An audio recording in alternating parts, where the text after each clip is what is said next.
नई शिक्षा नीति लागू, 10वीं बोर्ड समाप्त, अब केवल 12वीं में होगा बोर्ड एग्जाम। नई शिक्षा नीति को मिली केंद्रीय कैबिनेट की मंजूरी। नमस्कार, आप देख रहे हैं अखंड लोक। पेश है आज की बड़ी खबर। 36 साल के लंबे इंतजार के बाद भारत सरकार ने नई शिक्षा नीति 2023 को मंजूरी दे दी है। ये शिक्षा नीति देश के भविष्य को नई दिशा देने के उद्देश्य से तैयार की गई है। आइए जानते हैं इसके मुख्य बिंदु।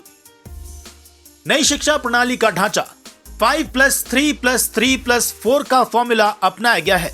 बुनियादी शिक्षा नर्सरी कक्षा से दूसरी तक, प्रारंभिक शिक्षा कक्षा 3 से 5 तक, 5वीं कक्षा तक मातृभाषा या स्थानीय भाषा में शिक्षा, माध्यमिक शिक्षा कक्षा 6 से 8 तक, उच्च माध्यमिक शिक्षा कक्षा 9 से 12 तक, 9वीं से 12वीं क्लास तक सेमेस्टर में होगी परीक्षा।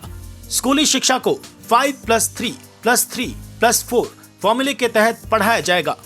खास बातें, अब केवल 12वीं कक्षा में होगा बोर्ड एग्जाम, 10वीं बोर्ड समाप्त, एमफिल कोर्स हुए बंद। वहीं कॉलेज की डिग्री 3 और 4 साल की होगी, यानी कि ग्रेजुएशन के पहले साल पर सर्टिफिकेट, दूसरे साल पर डिप्लोमा और तीसरे साल में डिग्री मिलेगी। 3 साल की डिग्री उन छात्रों के लिए है जिन्हें हायर एजुकेशन नहीं लेना है। वहीं हायर एजुकेशन करने वाले छात्रों को 4 साल की डिग्री करनी होगी। चौथे साल के बाद एमए केवल 1 साल में। 4 साल की डिग्री करने वाले स्टूडेंट्स 1 साल में एमए कर पाएंगे। एमए के छात्र अब सीधे पीएचडी कर सकेंगे। स्टूडेंट्स बीच में कर सकेंगे दूसरे कोर्स। हायर एजुकेशन में 2035 तक ग्रॉस एनरोलमेंट रेशो 50% हो जाएगा।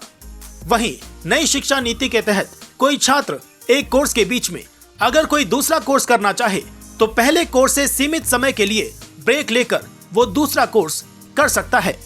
हायर एजुकेशन में कई सुधार किए गए हैं।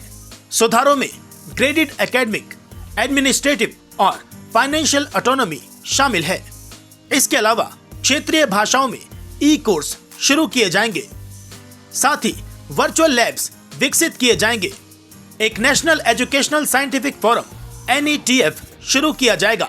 सरकारी, निजी, डीम्ड सभी संस्थानों के लिए होंगे समान नियम। विशेषज्ञों का मानना है कि शिक्षा नीति देश के लिए छात्रों को वैश्विक स्तर पर प्रतिस्पर्धा के लिए तैयार करेगी। नई शिक्षा नीति से जुड़े और अपडेट्स पाने के लिए बने रहिए अखंड लोक के साथ। फिलहाल दीजिए इजाजत। नमस्कार।